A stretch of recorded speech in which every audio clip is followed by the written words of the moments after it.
And away we go. It is Chicken Dinner on a Tuesday night. Welcome back to it. First episode in a couple of weeks. Powered by Odds Logic. Sam Paniotovich with you at SP Shoot on X. We are so excited for a busy weekend of college football. I'm so excited, mostly because I'm going to be on a plane to Chicago, traveling most of the day, and missing arguably the best college football Saturday of the season. Great planning, huh? It is funny how that works, though. When you find out in June and July that you have a wedding in September, you don't really look that far ahead. You just kind of make the plans, you do what you got to do, and you assess the damage week of. Well, when I found out we got Ole Miss LSU, Bama Georgia, Oregon Penn State, kind of died on the inside a little bit. Only to have the wedding transpire on NFL Sunday. And guess who's officiating the wedding? This guy. I'm going to have so many mobile chargers and so many outlets. It is what it is. When you decide to do a wedding during football season, especially on Sunday, you know what you're getting into. So that'll be fun to unpack as we get ready for a rocking and rolling weekend of football. Full slate Saturday, full slate Sunday, of course. And I really want to talk about the Buffalo Bills today. And to do that, we're going to have Mike Schopp on the show, who's one of the biggest voices in Buffalo sports. Schopp and the Bulldog, WGR 550. I do their show on Fridays. He's going to do Chicken Dinner tonight. And I'm going to make him uncomfortable with how much I'm going to double down on the Buffalo Bills being the best team in the NFL. It's not just that, though. I think we've seen the flaws, obviously, with Kansas City. And we know that Baltimore's defense is a problem right now. They could score, sure. But can that team win games like that many times in a row? I mean, they haven't beaten Buffalo or Kansas City yet. And we expect this defense to do it? I don't know. Look at some of these markets, though, and we'll have Mike on in about 10 minutes from now, and then Corbie Craig will join the show, per usual, later on, about 8:40 Eastern, 5:40 on the West Coast. I am really I'm really braggadocious today because there was one thing I was saying all summer. Bet this team to win the division and hook it with anything and everything that isn't nailed down. Because I was just never buying the Patriots hype. Mike Vrabel's been kind of blech. But this is what happens when you have these hype coaches. It's a lot like the Heisman market. I'm not betting the favorite in the summer. I'm also not betting the favorite for NFL Coach of the Year in the summer. Remember the two names that were crammed down our throat? Ben Johnson, Mike Vrabel. Ain't happening. McDaniel's a mess in Miami, and the Jets are the Jets. Buffalo is minus 250 to win the AFC East. Some books got higher, minus 300, minus 315, minus 330. Look at it now. Minus 2,000, minus 2,500, minus 3,000, minus tree with an extra tree, as Eddie Olczyk would say, Pat Foley at Caesars. This team's winning the division. But then what? What can they do from there? And I think if you want to take a long look at some markets to bet, you look at some of these Super Bowl finalists. Some would call them exacta boxes. And here's what I mean. I'm going to pull up BetMGM, title sponsor of Bet Sweats, weekdays, 9 a.m. to noon Eastern. Look at the love for Buffalo here. So Buffalo Green Bay Super Bowl is 12-1. Don't need the winner, just the matchup. The Buffalo Green Bay 12-1. Buffalo Philly 12-1. Buffalo Detroit 16-1. I was very anti-Detroit last year, as a lot of you know. The injuries played a lot into that on the defensive side. I made it about Campbell. Campbell did his thing last year. Campbell got him to the right place. The problem was I was always fearful that when they fell behind in the playoffs, they would do some cute shit that would completely ruin their season. And they did. They did. The penalties, all the trick plays that didn't work, running wide receiver passes to the backup left tackle. That shit doesn't fly. It's fine in the regular season, but then teams expect that in the playoffs. I think this team is less cute and more power. And we saw that last night when Jahmyr Gibbs touched the ball almost 30 times and David Montgomery ran the ball down their throat. And Jared Goff, believe it or not, won a big game in primetime outside. I think a lot of people took that result in week 1 when Detroit looked almost deprogrammed against Green Bay and thought, oh, well, it's Ben Johnson, Aaron Glenn. No, they're going to be fine. And as much as I was down on Detroit making a run last year, I don't feel the same way this year. Every year is different. Because something happened last year doesn't mean it's going to happen this year. So I think that's a really decent bet. If you're looking for some Buffalo stock, it's easy for me to say, oh, bet them to win the Super Bowl. Well, we bet 7-1. And now that number is, at BetMGM, it's plus 425. At other books, it's even lower. So what can you do? I don't think Buffalo-Detroit's a bad idea. How about Buffalo and the Rams? 25-1. Thank you for telling me I can't parlay that together. I love when they tell you that. Obviously, I'm not trying to parlay a Bills-Lions Super Bowl with the Bills-Rams Super Bowl if you're watching live on YouTube and X. But I would be gobbling up some Bills bets with other things. If you want to do the exact outcome, that's fine. Buffalo over Detroit, that's 30-1. I am not afraid to add more Buffalo. And while the title price outright has changed, these exacta boxes have not dipped that much in value. Buffalo, Detroit before the season was probably around 20-1. So at 16-1, if you want to bet that exacta box, don't think that's a bad idea. It is funny, though, how every time I talk about how good the Bills are, the guys in Buffalo kind of squirm because they know better because of all of the mishaps in the 90s and all that. But Josh Allen, to quote the great Sal Capaccio in Buffalo, Josh Allen's like Magic Johnson right now. And he just gets the ball where it needs to go to the right person at the right time. I'm watching the game Thursday against Miami. Mind you, against a punchy Miami team that was fighting for survival, fighting for its season, maybe fighting for its coach. Those teams are dangerous that are down 0-2, especially the ones that don't cover. The ones that are 0-2 straight up and 0-2 ATS have been historically very good. Over 60% ATS. And the Dolphins covered, and the Dolphins threatened. But Josh Allen took over in the fourth. And that's the guy that I believed in all summer. Anybody that's listened to this show for 5-6 years now has known that every August I make that bet on Kansas City to win the Super Bowl. Every year. I've talked about it many times. You're probably tired of hearing about it. But think about what it took to get me off Kansas City and on to Buffalo, a team that I've never bet to win the Super Bowl. Team's good. And assuming health, they're the team to beat. We had some big college news today. John Mateer. Oof. Joe O pegged this one properly. He bet Mateer at 22-1 and then double popped him at, I think, 10 or 12-1. And now we get the report today from Sooner Scoop. On 3, scooped it up, no pun intended. John Mateer has a thumb injury on his throwing hand and could miss 3 or more weeks. If he misses that much time, he's not going to play in the Red River game. And that immensely hurts his Heisman stock. How much, you ask? Well, let's share it. Look at the plunge here. John Mateer isn't even in the team photo right now. I have to scroll down to find Mateer, who is all the way down to, I thought that was a 4. Getting blind at my young age of 35, 36. John Mateer, 22-1. He was 7-1 this morning when we talked about it on BetSweats. They are more than happy with you betting John Mateer at 22-1. Let's just say that. When there's so much liability built up into Mateer, he was a very trendy name in the summer. 25, 22-1. When he gets down to the favorite at 7-1, 750, the liability is very real, and the pile on is real as well. So when they take the Heisman favorite and triple his odds, they are rolling the red carpet out for you. They want you to bet it. So for them to move him out from 7-1 to 22-1, that's not great. I don't need to tell you that.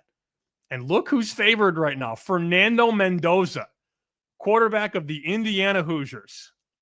Okay, you're going to bet that at plus 650? I'm not. Now, this is a big game for Dante Moore. And if they lose this one, that price is going to float, of course. And I do like Penn State in the game. We'll talk about that with Corbie coming up later when we talk about college football. Carson Beck, my guy, chicken dinner guy, 30-1's long gone. He's now 12-1. But this is brutal. If you made him a tier bet, you had the right idea. You made the right bet. He just couldn't stay healthy. And I think that was the biggest issue that a lot of people had. Look at that schedule. Can he survive the schedule? And Oklahoma's schedule is no joke, boys and girls, going forward. If he misses the 3 weeks, he's going to come back for what? South Carolina? That'd be on the 18th. So he'd miss the Texas game. And with this bad hand, going to play at South Carolina, home against Ole Miss, at Tennessee, at Bama, home against Missouri, home against LSU. I didn't really like it when he was healthy, and now that he's not, how do you? I feel for the boys in the chat that have it. Yeah, Brewhand Luke made a preseason bet. Bang, right there and in the chat. 25-1 on Mateer preseason. It's a great bet. It's not your fault. My buddy Rob Beck back to tied for second in Heisman odds. Hashtag Bach. Oh, this is an interesting comment. Mike talking about coach of the year. Raheem Morris, 75-1. Okay. Atlanta just can't stay out of its own way, man. How do you lose 30-0 to Carolina? I don't know.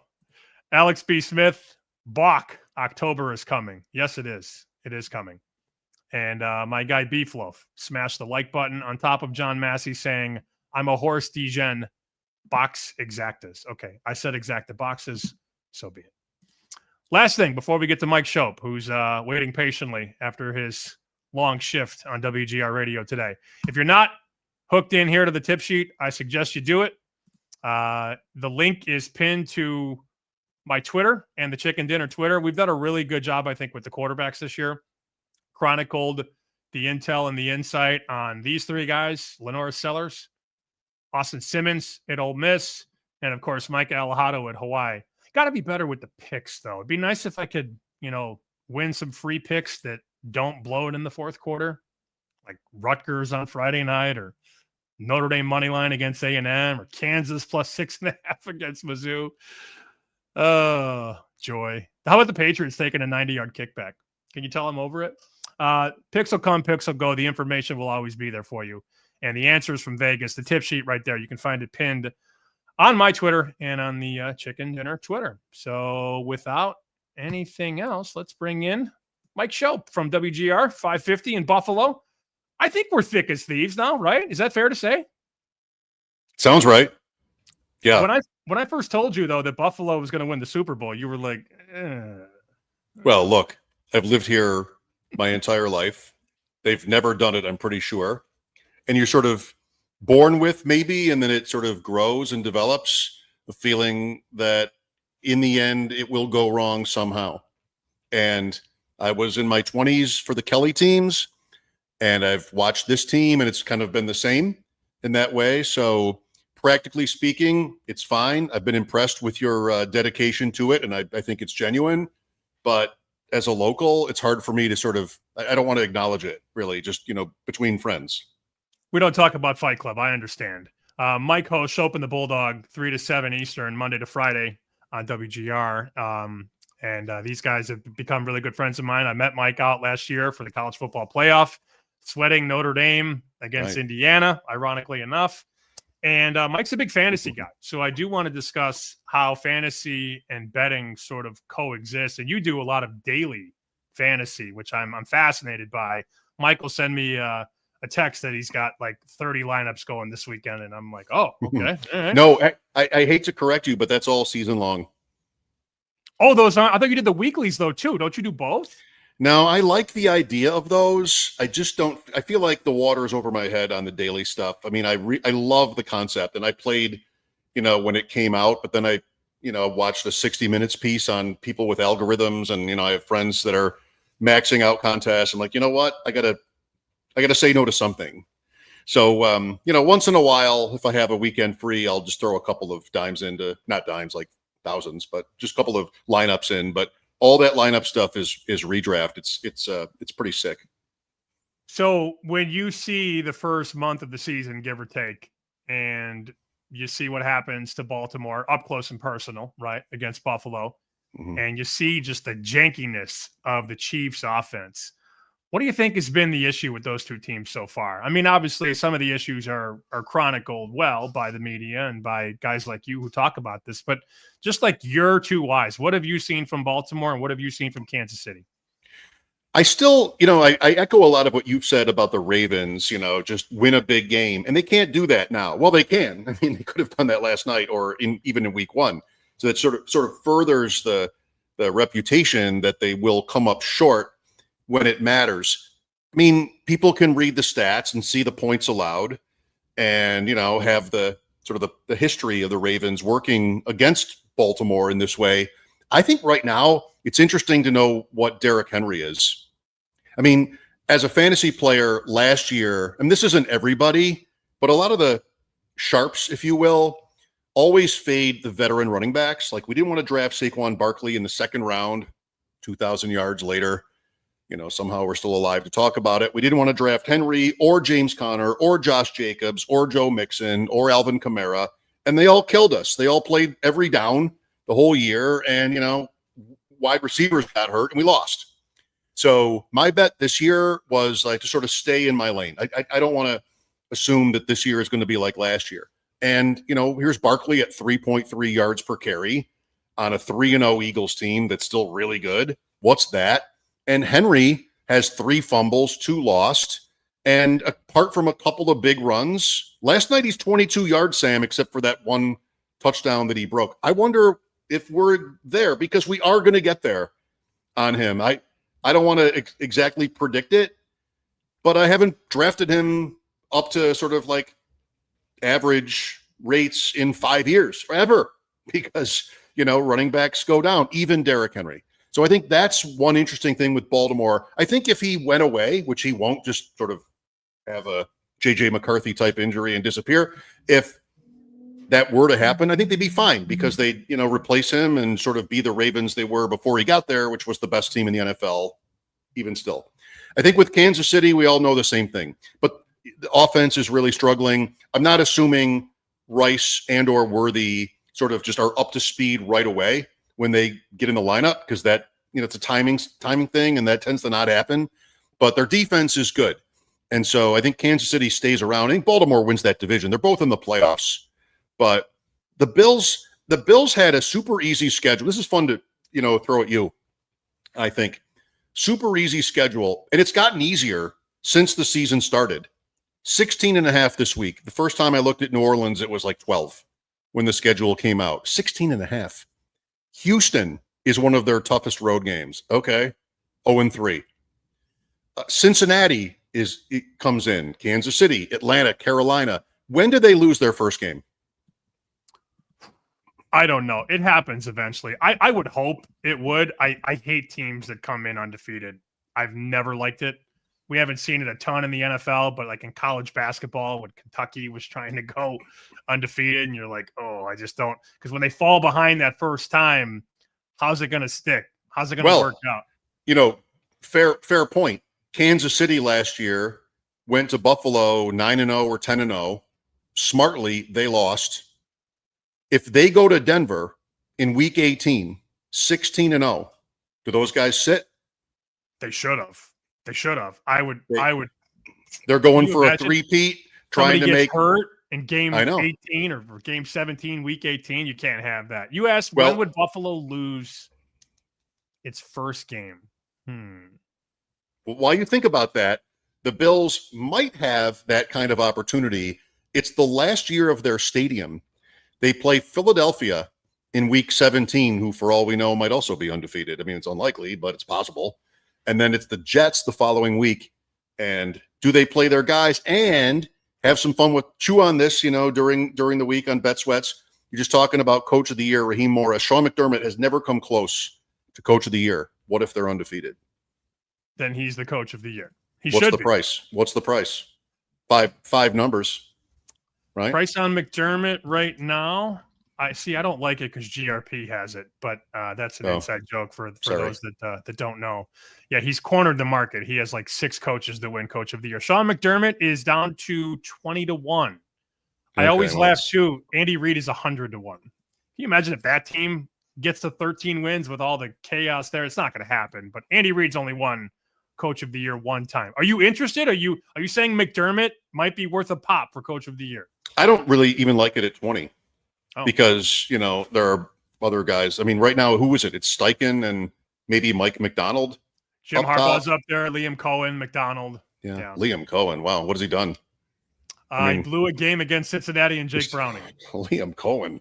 And he's not using Travis Hunter either, Mike. He's not using He's not using anybody. Nothing's happening there in that offense. Did you see the meme circling? I know you're a big fantasy guy and you follow all these players. So Shane Waldron leaves Seattle and JSN takes off. Shane Waldron leaves Chicago. Roma Dunze has taken off. Guess who Shane Waldron's got right now? Brian Thomas Jr. Jacksonville. Yep. I mean, remember the Smith and Jigba interview where he went for that blank stare after he was asked about Waldron and he had didn't really know. He froze. Don't really know what to say here. I don't either. All right. So Bill's first loss. See, this is such an easy schedule. This is why when I was on in the summer with you guys, I'm like, just hook them with everything to win the East. I mean, they're not going to win less than 12 games. And I never bought New England. So the schedule for Buffalo coming up, Saints, Patriots, both at home, at Atlanta, at Carolina. All right, you're humming now. Bye in between. Then KC comes to town. At Miami, home against Tampa, at Houston, at Pittsburgh. They could lose the Pittsburgh game. Some weird Pittsburgh voodoo, I guess. Is Burrow back by December 7th? I don't know. 3 months puts them a little bit after that. What is their record at that point? I mean, why bother? But yeah, maybe. The Bills haven't beaten him. At New England, at Cleveland, home against the Eagles, home against the Jets. They lose one or more of those last 6. But they could go to Pittsburgh 11-0, whatever that is. I can't imagine. We have a lot of people that listen to the show that like to bet anytime touchdowns. And I get a lot of messages and texts about, what do you think of my 6-leg anytime touchdown parlay? And I'm always like, good luck.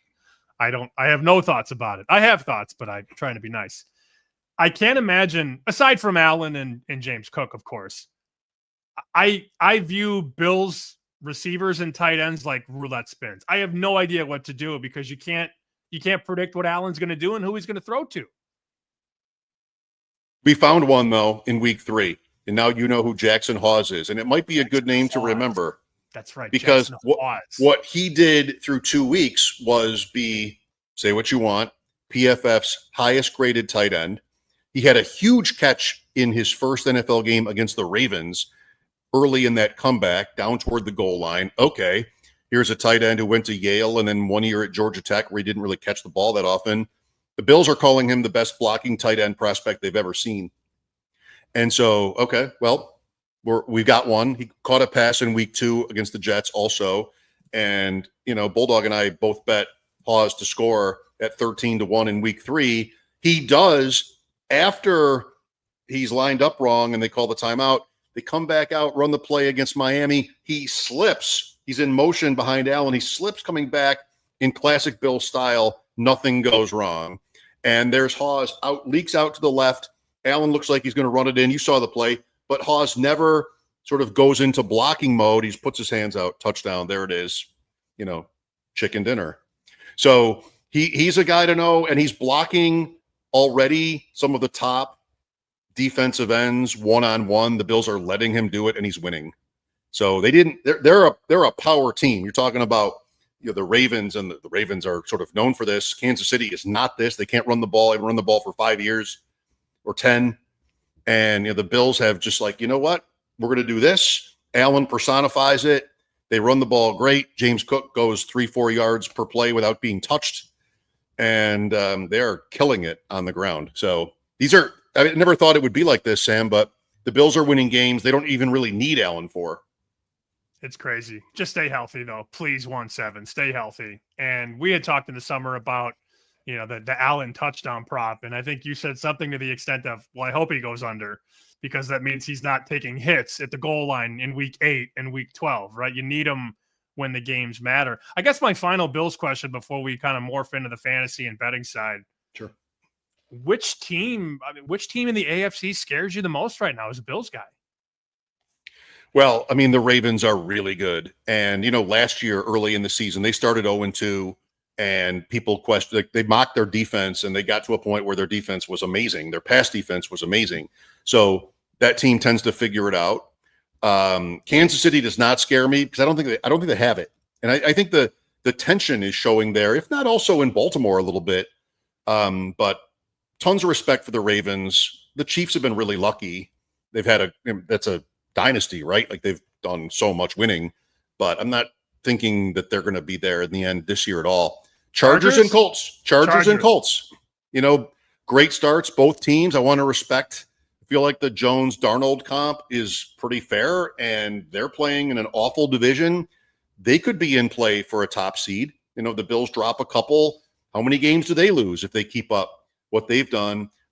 I don't know if the Chargers will score enough, but overall, they look pretty complete, and Herbert looks the part, doesn't he? He's making throws on the run, under duress, that, like, all right, that's a guy. He could win the MVP. Like, if they get to the one and have a year where they've dethroned Kansas City, Denver was more popular, I think, than the Chargers before the season started.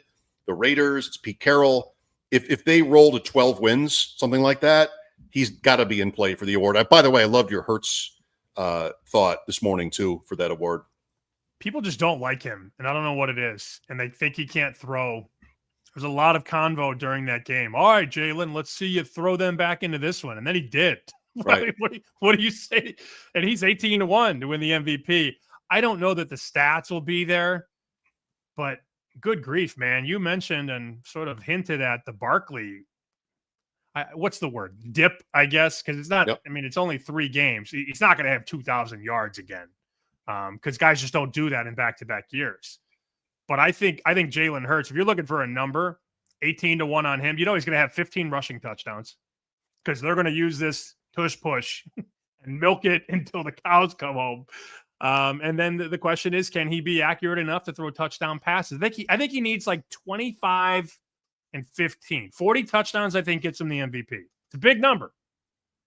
The number one thing he needs is wins, because nobody wins that award without being a quarterback that finishes in first in their division or even in their conference, like Matt Ryan, these guys over the years that had these kind of, if you will, one-off seasons. But yeah, the Barkley thing, 3.3 yards, that probably won't stick. But whoever does anything after the kind of volume of a season he just had, like if he paid off his fantasy ADP of like 104 or whatever that was, that's historic, because we always have these top picks like McCaffrey, before his injury seasons, and even Jefferson. It's hard to live up to that, to be that kind of player 2 years in a row. I think with Jamar Chase, that's almost already dead. I mean, he was everybody's 101, and is there any chance he's going to be the 101 at the end of it? Fantasy and betting are just so kindred. I was talking about this on WGR today. Easily, my favorite first-round fantasy pick this year wasn't Brian Thomas, wasn't Nico Collins, wasn't Genty, wasn't. It was CeeDee Lamb. Oh, I thought you were going to say Puka. Well, he went to the second round. Let's say he and Jonathan Taylor might have been my favorite second-round picks. I have plenty of Puka, not enough Taylor, because Taylor might be the guy you need. But it was CeeDee Lamb. Every time from 102 to 106, even 7 sometimes, like, just give me CeeDee Lamb. Looked like I nailed it. Now what? Injuries are the great equalizer, and they will always be in this league and in pro sports. I mean, ask anybody who was a fan of the Indiana Pacers after Halliburton. Yeah. With the Achilles. I mean, the injuries will always equalize. I want to spend a couple more minutes here. I know you've had a long day, and you got a full day tomorrow. No, I'm off tomorrow, by the way. Oh, then just hang out all night. All right. To go see the Grand Slam of curling in London, Ontario. My favorite sport. Really? Yep. I'm watching it, when you and I, before we started, after we're done, I'm back on the curling feed at rockchannel.com or whatever it is. I await the curling bets. I wait. Please. I wish I could find them. Yeah, I know. How has fantasy helped your betting, and how has betting helped your fantasy? It's really how betting and watching your show every morning has helped fantasy is the prop streets. It's knowing like, all right, what are the betting markets predicting for certain players? And a fantasy projection, projections on fantasy sites are averages. And, this is sort of the same, but you're really shooting for upside. I'm drafting a lot of teams and putting in a lot of lineups. And these are tournaments where you can win $1 million or more up top. I don't want, this is the wrong guy for right now because I like him this year, but Jacoby Myers, who's sort of the guy I think of for this, where it's just kind of like the ceiling is a little bit low. Khalil Shakir is better because Shakir with the Bills seems to never be able to sort of break through the ceiling. Guys like that, the projections show up. It's 11 points for Shakir and it's 12 for Odunze like 2 weeks ago. Well, what if Odunze is the number one and we don't really know what he can be yet? So the prop stuff and then the analysis I get from you guys helps me to sort of, it pushes me toward more risk, which I need, because if I sort of sleep in a little bit, I look at my projections and I line them up with the logic being I have so many teams that, I'll just sort of take my chances based on the averages and the projections. So this year I'm having a good year, sort of freeing myself from that and taking chances. And so far, so good on that. We're waiting on RJ Harvey. We're waiting on a couple of these Henderson, these rookie running backs. Hampton. Well, Hampton's in there by default because Najee went down. They didn't want to play Hampton because of the fumble. He'll be too sexy now. Everybody will like him. Yeah, right? Now. But if you have him, you love it. Now, our teams are our teams. I don't do enough betting just between us boys here to tell you, like, to have fantasy augment that. It really does go the other direction for me. But look, last night, Bateman, I'm reading the room, right? I'm going the other way from the room. So it's Bateman. It's, I had Andrews to catch the first pass because I'm like, they're going to want to establish him. It's really just all under the same umbrella, if not legally. I think it really is logically under the same umbrella. And then it's all just the more you know, and being willing to trust yourself every once in a while. Like, you know what? I don't need outside counsel. I know what to do here. I'm going to trust myself to do this. And then we roll the dice. Mike brings up the room, which is a segment we do on Bet Sweats. We funnel bets from the public. And on Mondays and Thursdays, it's props. And the props are so bad, only to be outdone by the even worse college football sides that go 1-4 every single week. They started 2-18. The room's college football sides only, no total sides. But I get so many texts and tweets and DMs about the room. And one of your listeners, Harry, who I think we absorbed from you because he heard us on your show and now he listens to our show. He sent me a screenshot. He laddered Bateman yesterday. Oh, that was him? Because Bateman was the number one prop at BetMGM yesterday and the number one bet in the room. Rashad Bateman, under 2.5 catches. And Harry took that information and bet Bateman 3, 4, 5 catches. Why? Why did it ever make sense at all? Under 2.5. What was so whatever about Bateman to need to bet? I can't speak for the room, but I'm going to guess it was very minimal targets in the first couple games. All right, so I have Fantasy Pros up here. You'd be proud of me. I use Fantasy Pros. Okay, here it is. It's this simple, Mike. In week 1, Rashad Bateman had 2 catches, and he had 2 catches in week 2. So naturally, you have to bet him under 2.5 in week 3. The one thing of all, one of the principles is to not, especially when it's this early in the season, rely on 1 or 2 games. Had 2 catches last night. Zay Flowers, by the way. Mm-hmm. It's Same the worst. Neighbors. It's the worst betting content, and I don't consume a lot of it anymore because I try and sound the way I should sound, and I try not to get pulled in different directions. The worst betting content, and it's everybody. Males do it, females do it, they all do it. Well, this has happened in 4 of the last 5 games. Like, what's even worse? Yeah, what's even worse is when you take 4 of the last 5 games and make it about like just against that opponent. Oh, you mean that the Saints when they played the Bills in the last 15 years are this. Well, I mean, there have been 2 meetings since 2013. So I'm not sure what I'm going to do with any of that. Like, let's just, it's like batter and pitcher, isn't it, in baseball? Or just like just ignore it, I think. I'm going to ask you one more fantasy question, but before I do that, Patrick Everson, great friend of the show, says he covered quite a bit of curling. He did some Continental Cups in Vegas because, of course, he did. Yes, and the Grand Slam is going to Tahoe this year. I think they've never held a slam outside of Canada. But whenever I can drive to it, I take a day off and do it. So that's tomorrow, about 2.5-hour drive each way in London. Very cool. It's my favorite. Anybody that we should stash? You're talking to over 1,000 people now that are watching on YouTube and X. No pressure, Mike. No pressure. Any backup running backs, any backup tight ends that might see opportunities, barring the things breaking their way? Like you told me, I believe, to take Trey Benson and just kind of stash him. And I did. And unfortunately for James Conner, he's not going to play again, at least this season. I would hope he would hang it up eventually. I mean, that's a gruesome injury, and it's not the first injury for James Conner. But I stashed him. I stashed Jordan Addison. I stashed Caleb Johnson and then dropped him because I don't like what I see there. But is there anybody that somebody might be able to find on the waiver wire or a backup that might get some run in the middle of the second half of the season? Yes, there are always so many of these. And the most important thing here is not to be able to think you can identify the right one. Just give yourself as many outs as possible. Bashal Tootin in Jacksonville, still not getting the volume. He's gotten in the end zone twice. Super talented.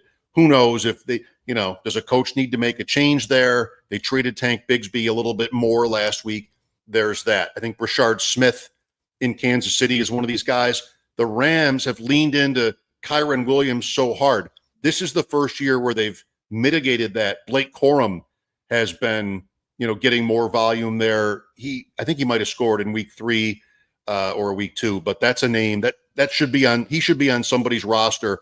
I think if you want to get a little bit even dirtier, Singletary with the Giants. Tracy is out 2 to 4 weeks. Scattaboo looked nice against the Chiefs. He was hurt a couple of times in the preseason. You want the backup almost everywhere except for the very worst teams. And now we're going to get Jackson Dart in New York, so I think he's interesting. And, it's really, for me, running back over receiver. Be willing to cut bait on the receivers. Ask yourself, can you see yourself starting this player? And, if you have a winning team, there are a lot of 10-point per week receivers that you'll really never want to be able to start or you really can't win with. So that's the bet I usually like to make. Have 3 or 4 live wires at running back on the bench in case somebody goes down, because that happens. That's Mike Schopp. I want to share the information here. Here he is on X, formerly known as Twitter. Schopp Talk, SCHOPPTALK. 23 years, Monday to Friday, 3 to 7 p.m., huh? 23 years? You're not that old. I've been at GR since 02. I've been in radio since 95. And, it's me and my Reds tonight. Can I give you one quick one on the Reds game? Please. You're probably not watching it. So somebody on the Reds lifted a long fly ball on the left field line. Sawinski, I think, is the Pirate left fielder, makes this great diving effort and looks like a diving catch. They challenge it and rule that the ball bounced, not even 1 inch from the foul line. So as they're reviewing it, everybody's in the dugout, right? It's the third out. And I guess the Sawinski got beat up a little bit by the slide, like his arm is all cut up. So they're wrapping him and they review it. And after review, they rule that the ball barely bounced, just foul. So everybody come back on the field. And my question is, shouldn't he take the wrap off? He did not have the wrap. He did not have the wrap on. It's a foul ball. He's not going to go in and get the arm wrapped if they're just still on the field in the inning. I hadn't thought about it until now. It reminds me of my Uncle Dave, who was a big Metallica guy when I was like 8 years old. Turn the wrap off. Turn the wrap off. Should he have taken the wrap off? I don't know. I'm being a little bit cute, but I have a Reds World Series ticket. I hear your Diamondbacks. or I'm not sure that's you, but It's on your not show. me, it's Jake. Jake keeps betting long shots. Jake wants to bet teams that are probably not going to make the playoffs to win the World Series. It's okay. That's what I like to do. That's how I have a Reds ticket. But, suddenly they're favored until tonight. They're down 4-2 in the 7th. We'll see. Last thing, and then I'll let you go. I see Yep. I see my boss, Andrew Williams, here in the chat. Very nice comment from Andrew. Maybe he's still watching. If he is, I think I need to have this conversation with you real quick. And let me bring Corbie in here as well. Corbie's been very patient. Corbie Craig, chicken dinner legend. Right. November Go. 2nd, Bills Chiefs, 4:25 p.m. Is that the game I get to this year? That's got to be the one, right?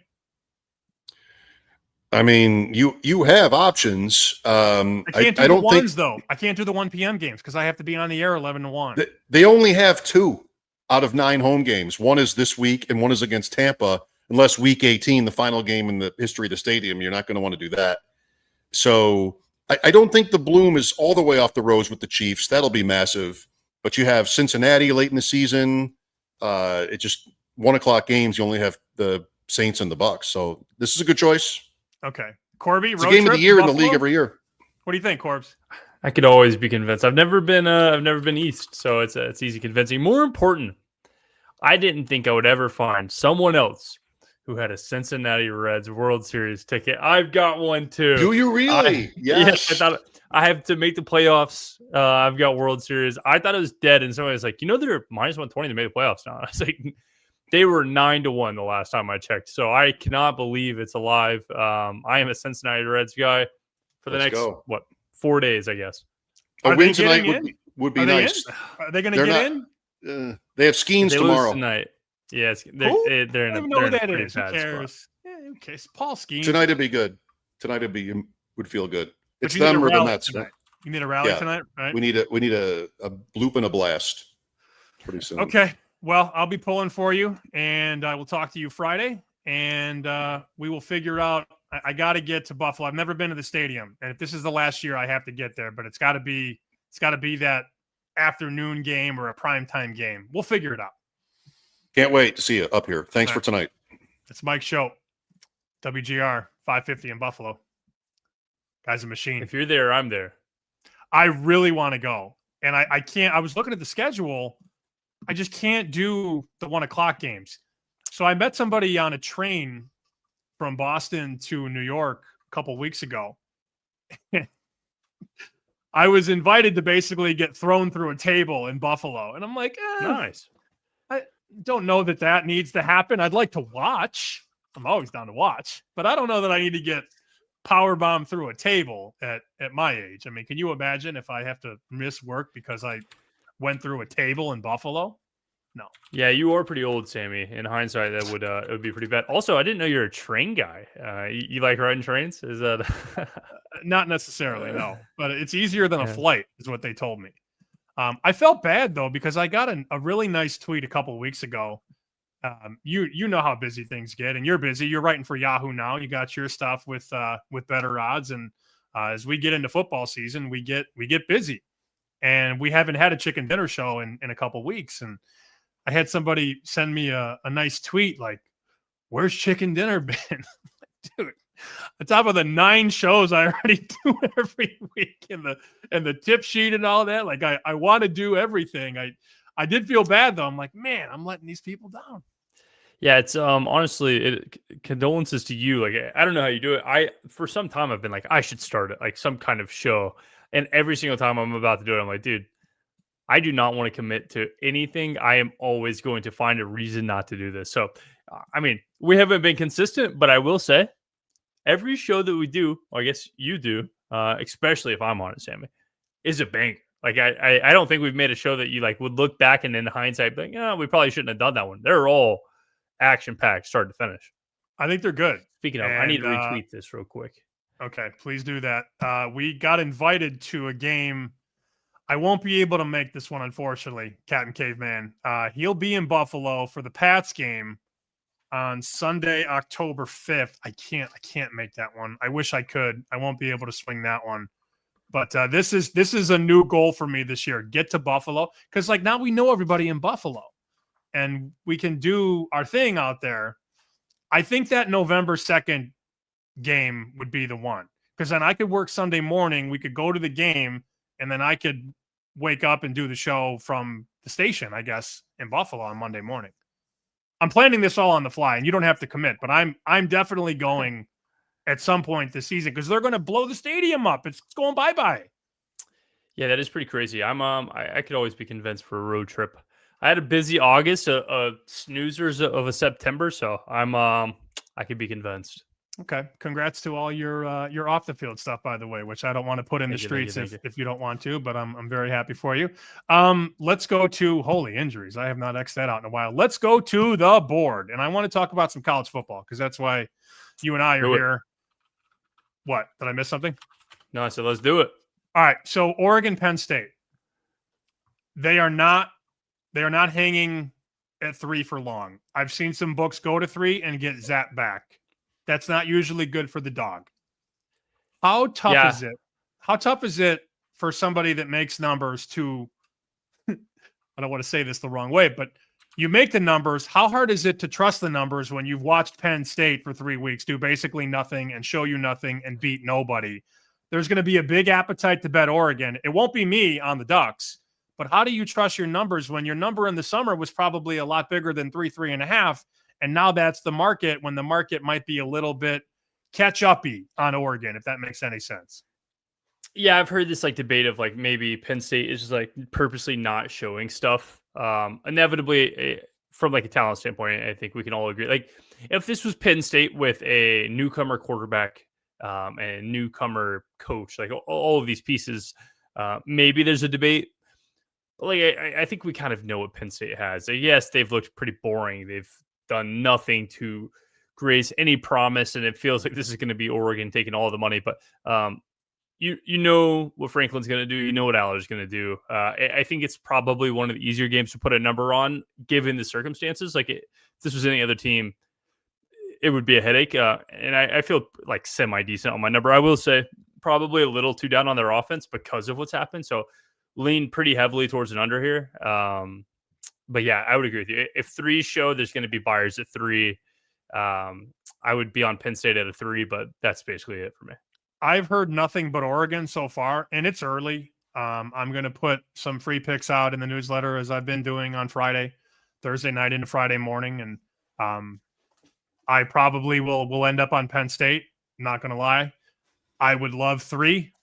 I will still play at 3.5. I'm going to give the best number I can on Thursday night or Friday morning. I'll be on Penn State. I think they're going to fuck Dante Moore up, man.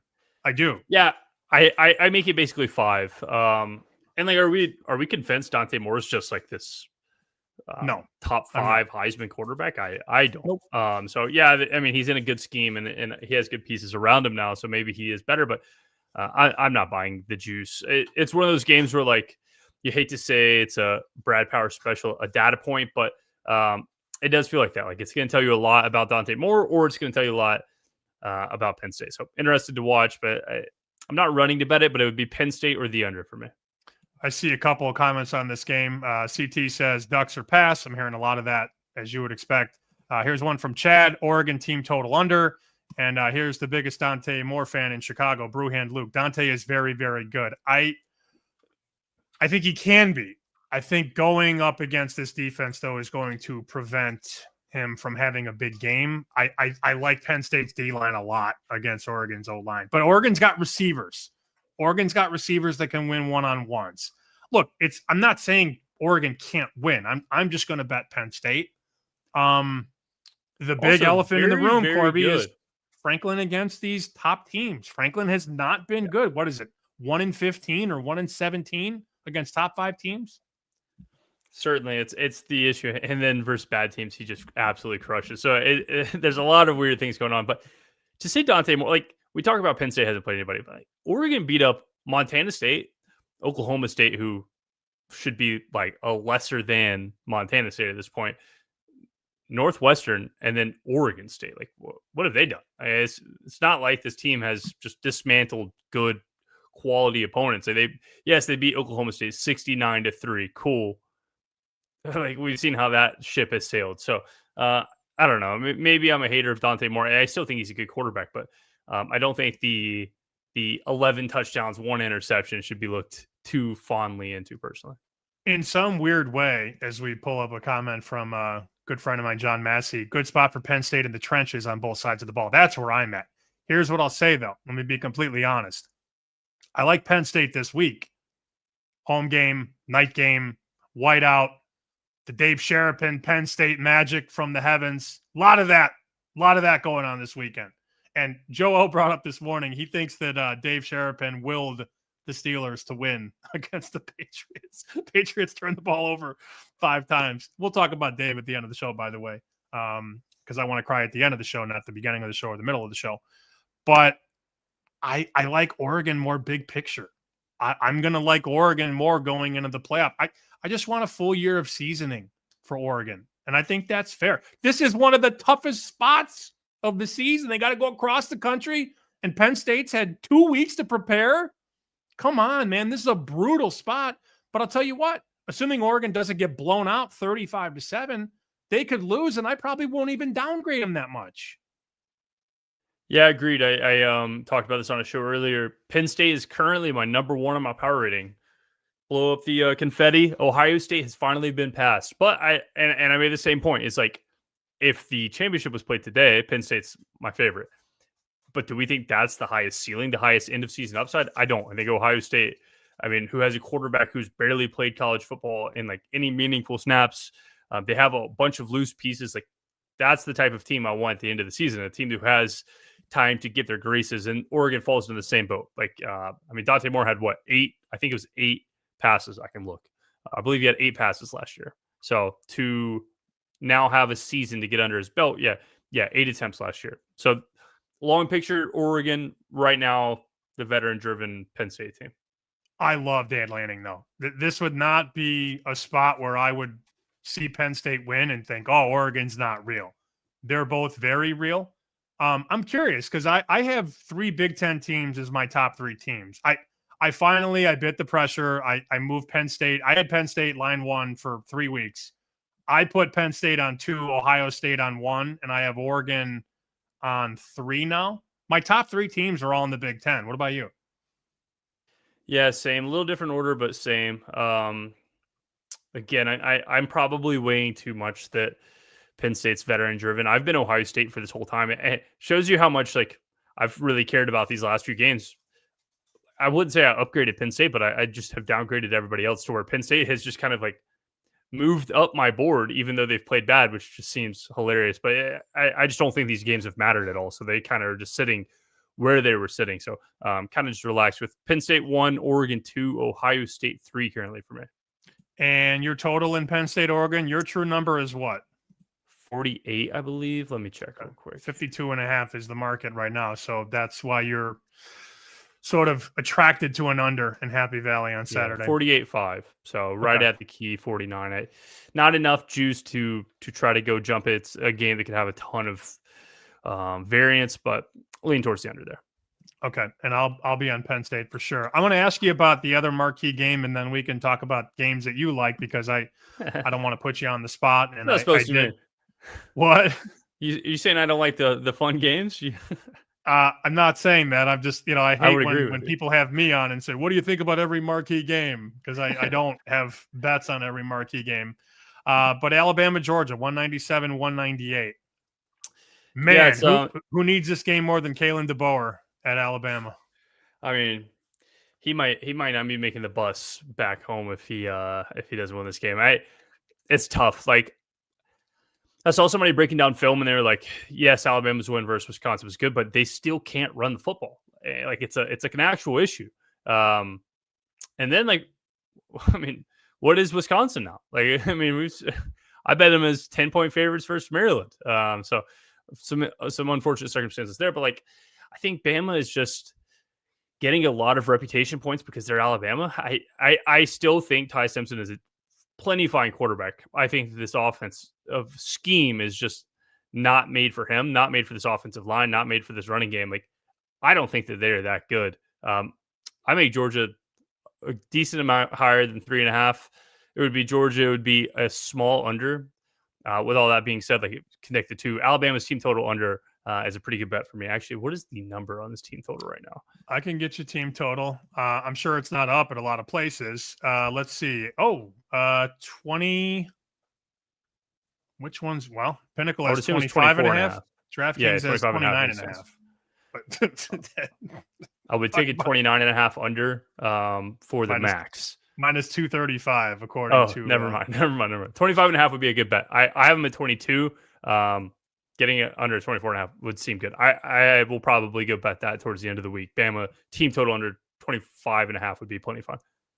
I don't know that I'm going to bet this game. I lean to Georgia, not to be home favorite guy, but I'm in the thought process where I don't think Simpson can do what Aguiar did against the Georgia secondary. And I also think Kirby with the extra time is going to be just fine to shore that secondary up. I mean, it has been a little alarming, though, to see Georgia go, from a national championship powerhouse on defense to what we saw on the what day was that? Was 2 Saturdays ago. That would have been I don't know why the date matters, but now I want to know. It's September 13th.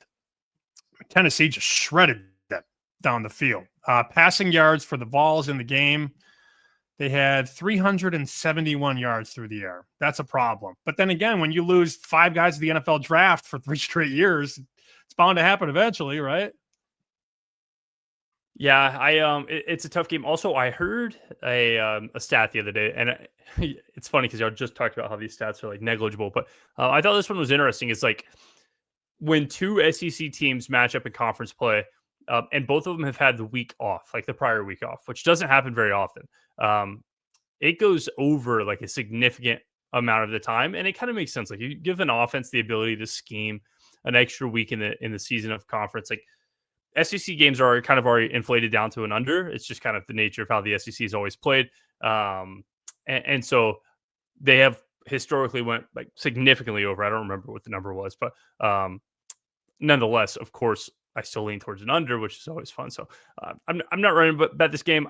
I'll be on some Bama team total under just because I'm kind of a hater of the Tide right now. I just don't think that they're a very good football team. So we'll see. This is one of those games where, like, you said it, DeBoer has to win this game. And I think that if they don't, you can see a really fast turn in the overall atmosphere of Alabama football. Kind of like what's happened to Clemson. Like I could see this feeling very similar from a locker room vibe standpoint.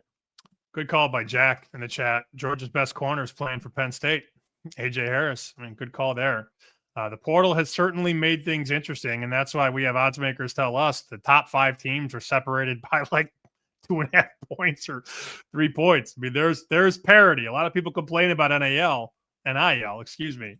But it has certainly made it much more difficult to be a dominant team, given how everybody's got the gun now and everybody can kind of go out and get who they want. All right. So my board is marked. If you're watching on YouTube and X, Odds Logic added the feature where you can now, key these games. And you know me, I'm on these dogs and I'm on the ugly ones. I'm looking at Arizona against Iowa State.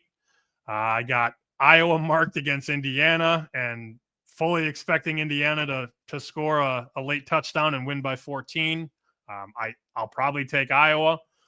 I went to the gym today, humble brag, and when I left, Arkansas was plus 5.5, and I said to myself, "Well, it'll get to 6." Nope. About 4.5. Backs got bombed. Somebody hit Arkansas, which I'm off on. And I think nobody's going to bet Oregon State on Friday night in Corvallis. Houston, 13.5 now on the road at Oregon State. So I find myself leaning to a lot of those dogs early. I'm curious if you have any thoughts on any of those games before we give you the dance floor. Yeah, I bet Arkansas. I got some fun numbers there that don't exist anymore, so I won't rub it in your face too much. But just know I'm ready to burn those tickets away, basically. Then I have Appalachian State plus 17 versus Boise. That's just going to be a nasty one. Those are the 2 I took. Line's not really available anymore, so we'll go to 2 that are still available. I'm trying to get you a rotation number because Just give me the Your team. big- I'll get you the number. Go to the Memphis Tigers. Oh, baby. 121, 122 at Florida Atlantic, 13.5, 63.5. Perfect. Give me the favorite there. I went the 13.5. That's a great price. I was watching the old Brad Powers, Joey Knish show, and they said this is the live dog. Man, we have watched different football. I mean, SP Plus makes this team 119th.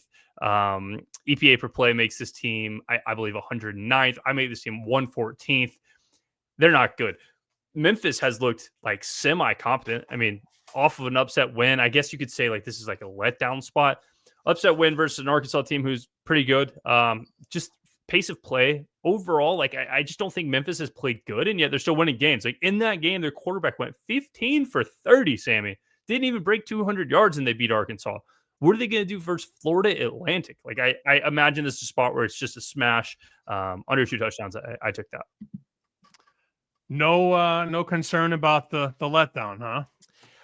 Yeah, I mean, I think in a lot of cases, it's all based off scheme. Like I think in a lot of chances, like you should worry about that. But like Florida Atlantic plays one of the fastest tempos in the nation, and they're not very good at it, so they're just going to give the ball back. And we've seen Memphis wants to play high pace, high tempo, high explosive, and try to score as many points as they can. So now, is there a letdown in the first half? Maybe, but I still think there would be so many possessions that, like, just from a points per play standpoint, I think Memphis is just gonna have so many shots that, like, if they don't do it, it's all good. Like I will take that loss.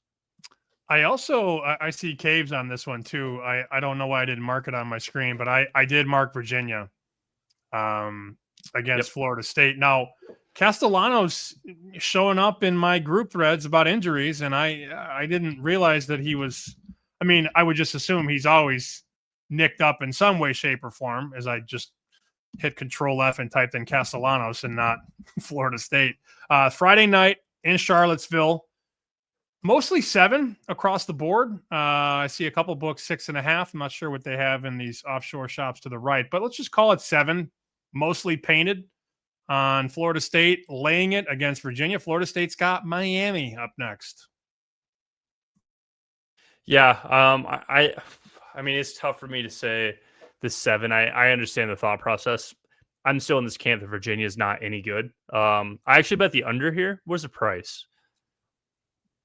The under in Virginia, Florida State, 59.5. Yeah, I would take that 59.5. That's what I bet earlier today. So good price. A lot of things here. First off, like it seems like the market's trying to say that Virginia's offense is good. I mean, they scored 31 versus NC State. Cool. The next week, NC State gave up 24 to Wake Forest and then 45 to Duke. Like this, I think that 31 looks significantly less cool. And then on the other side, like Florida State fast, yes, but Castellanos played at Boise State, and not Boise State, Boston College. We watched this for 2 years. He doesn't throw a ton. Like he's explosive in his explosive plays, but outside of that, like he kind of plays towards an under.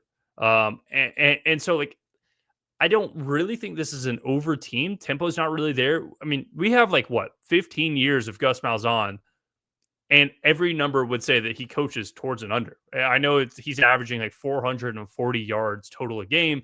It might look expensive, but that's why the market's number is so high, and they always over assume that he's going to do better than he did. So do I think it's awesome they beat up on Kent State, and then a team that sounds fake, Sammy, they beat up on East Texas A&M? Like, what are we talking about here? Yeah, I mean, their offense looks good, but I just refuse to think that they are as fast as we've seen. I mean, they scored 31 versus Bama, but remember, Castellanos was 9 for 14 in that game.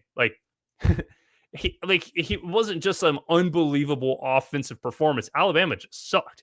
So I took the under there, and I feel pretty good about it. I think looking ahead to that Miami game, certainly, I'm starting to fall for him. Now I have him to win. No, I have him to make the playoff at 2-1. Sorry, not the ACC, because I was still thinking that Clemson was as good as the market thought, and that scared me off Miami ACC. But I did bet them to make the playoff. I have Beck. You have Beck. We have good numbers on Beck. Let me ask you about this before we tell stories about Dave. Miami, staring me right in the face. 15-1 to win the title. Good bet, bad bet. Be honest. I would say bad bet. They have all the pieces too, except for one piece, and that's a head coach. This head coach. Oh, come on, man. That was a long time ago. Sammy, this coach ran the ball when he could have kneeled to win the game. How can you not do the quick math, which is 40 seconds? I honestly, the most unbelievable play I've ever watched, like live on a TV. It's just, oh my God, it's crazy. Like, and I was talking about this today. It wasn't even third down. Like, in that, it was second down. So even if you mismanage the clock, you're like, all right, well, we have whatever. We have 45 seconds. We can't kneel it because time. You still have another down. You could just kneel twice. They ran the ball. They fumbled. They gave it to Haynes King. He threw a touchdown. Like, you cannot do that. And so I worry about that team for that reason. You have no faith that they could figure this out over the last handful of years. See, I think it's very funny. Like, that's going to hold you back from them potentially. Like, they could make 100%. The title game. They're good enough. They have the talent to make the title game. I agree. And you're not going to get there because the coach didn't take a knee 3 years ago. Yeah, they're a talented team. But inevitably, I think, like, also, like, you're probably buying high. Like, what have they done? They beat Florida, who, I mean, cool. They beat Notre Dame in a game that had rained the whole first half at home with a true freshman up. Like, that's probably a win that looks better than it was. So it's probably just a little too high of a buy spot. Still, I mean, I would struggle. I'm kind of in this camp that Ohio State's winning the whole thing, and I'm tough to be pushed off that rock right now. Okay. Anything else game-wise that you wanted to touch on? If not, it's cool. I bet one gross one, and we'll make it fast. The over in the Utah-West Virginia game. And now I've bet on West Virginia every single week this season, and I have done very bad at doing it. So take it with a grain of salt, but hear me out. Hear my thesis. This is a West Virginia team coached by Rich Rodriguez, former coach Jacksonville State, formerly the number one tempo in the nation. This is an offense in Utah that is not a traditional Utah offense. This is ran by New Mexico's former coach, can't remember his name, and their starting quarterback, Devin Dampier.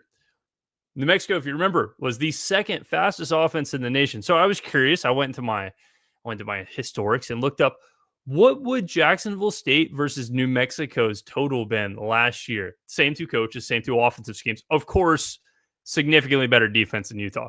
But let's just say scheme versus scheme. Total would have been 68.5, Sam. Now, can I get all the way down to a 47 saying Utah's defense is that good? I cannot. I know that Nico, West Virginia's quarterback's hurt. I know their tight end's hurt. I know their offensive lineman's hurt. You can name off basically every single player he's hurt. But, like, that's what Rich Rod does. They run a lot of players. It's very common practice. And, I mean, good. Get the ball out of West Virginia's hand. Utah has shown that they will run up the score. It's not they want to win Devin Dampier the Heisman, and they will gladly run up the score. So 47, I got a flat number at the time. I would be curious if it's still there. I like the over there. 47.5 basically everywhere now. A couple 48s, but yeah, you can readily find a 47.5. Pinnacle 48. Not bad.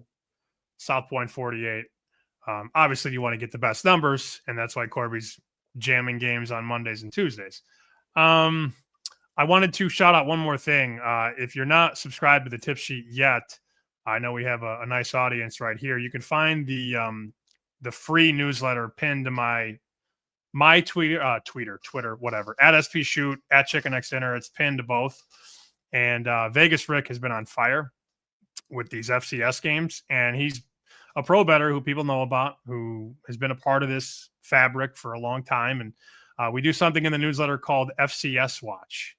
And I have it on the screen. This is the latest tip sheet that goes out every Thursday night into Friday morning. And here was the game that went in the newsletter this past week.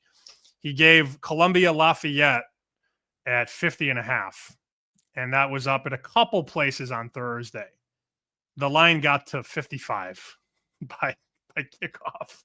And it was sweaty because the fourth quarter did not have a bunch of points, but it did get there, and these lines have been moving.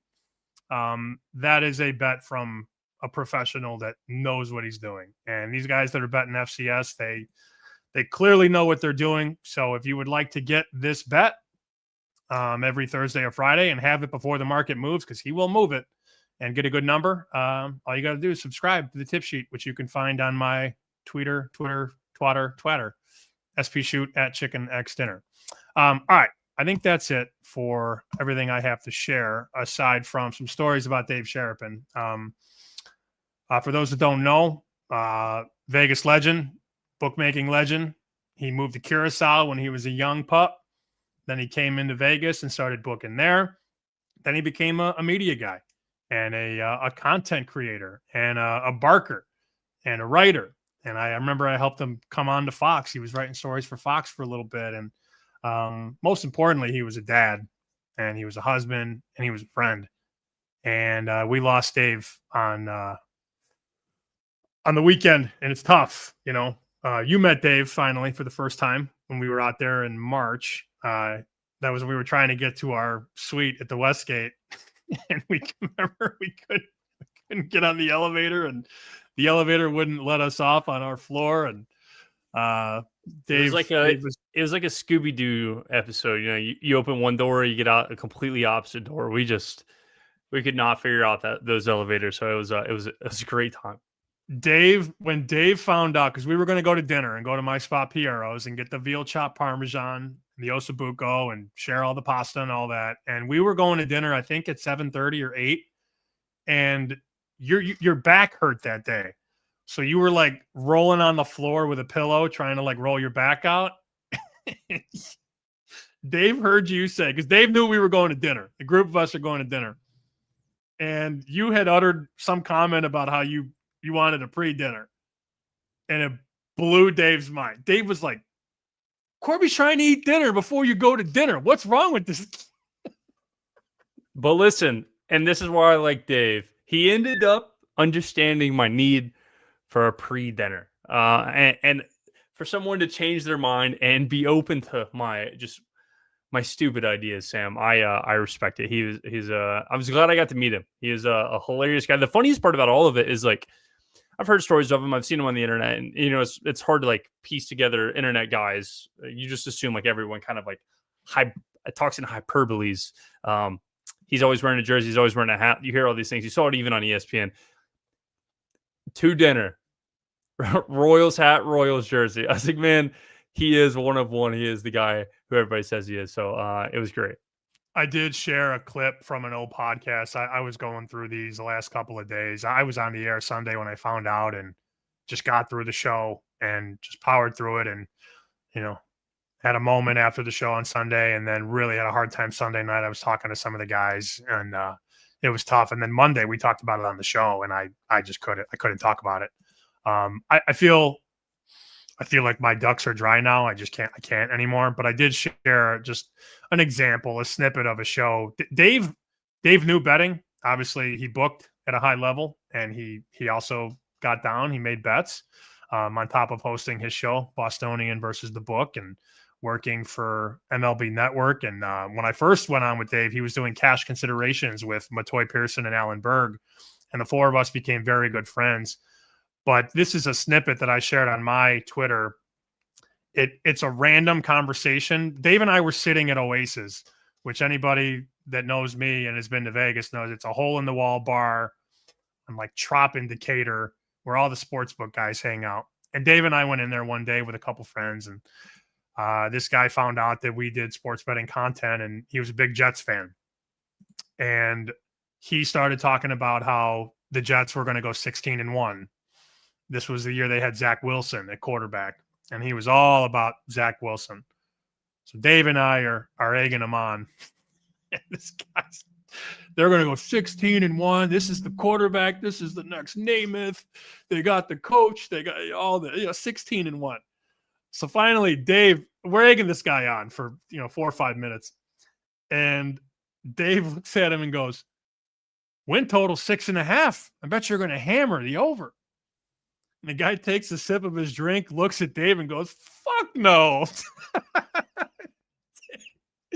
Dave was laughing so hard he had tears in his eyes Because this guy's saying 16-1, 16-1, 16-1.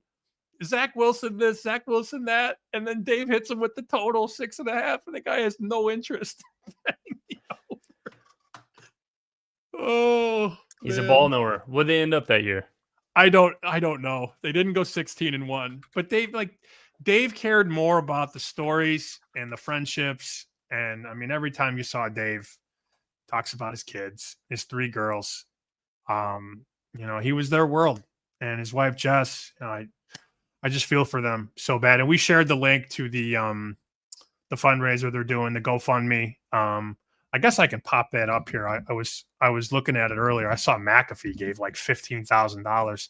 Here it is. I'm going to share this real quick. If you want to donate, help Dave with his fight through cancer. And obviously this is now more about the family. They've raised $71,595 for the support and for the kids and for his wife. And if you can depart with anything, any loose change, I know it would mean the world to them. They had 20 people that just donated. So very, very beautiful cause to help support the family in this trying time. And I just miss him, man. Him and I've talked about this a couple times now, and we'll wrap this up soon. I do have a shot for Dave. I did bring a shot to the party for Dave, but out of respect, I wanted to take the shot at the end of the show. He just had time for everybody. He'd pick you up at the airport. He'd meet you out. If he couldn't pick you up at the airport, he'd meet you out. Our friends were his friends. His friends were our friends. He could talk stories. At the time that somebody walked up to the cage at the M with $1 million in cash, like 10 minutes to a huge game, and Dave had to count all the money before the game. Dave's like, I had to count $1 million like in 10 minutes. Like, how do you do that? They got it done. The stories were endless. Everybody had plays, everybody had bets, and Dave loved being around the action, and he loved hearing what people liked and what you liked and what he liked and what she liked. And he loved the bartender. Oh man, did he love the bartender.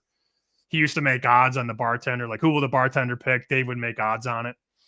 And our favorite tradition in Vegas was Matoy, Allen, myself, and Dave. We would get cheese fries at the Coney Island at the D. They had this huge, like, Detroit-style Coney Island restaurant. They still have it. And it's chili dogs and cheese fries.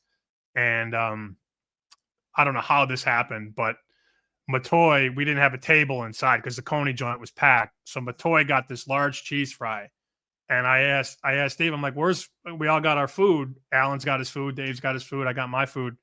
And I go, where's Matoy? Where's Mo? And Dave goes, he's eating on the trash can outside. Matoy had turned this garbage can on Fremont Street into a tabletop. And so we joined them out there, and we're now eating our chili dogs and our cheese fries on top of a garbage can on the Ped Mall, the Pedway on Fremont. And that became our meeting spot. If I had a nickel for every time I ate cheese fries over a garbage can with Dave Sheriff, I'd have a bunch of nickels, Corbie. It's a legendary picture. It's a moment to remember, certainly. Yeah, no doubt. Corbie, next Tuesday? Yeah? Down. All right, and let's figure out this Buffalo trip, huh? We'll have 2 Tuesdays from now, I'll officially be in a different setup, Sammy P. I might get a little chicken in the background because I'll have a new office.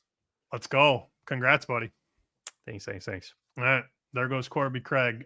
Just a couple comments here on Dave. Yeah, Chad, he will be missed 100%. CT, man of many lids, talking about Dave. Dave was such a good-natured, ebullient guy, really repped the best of sports wagering.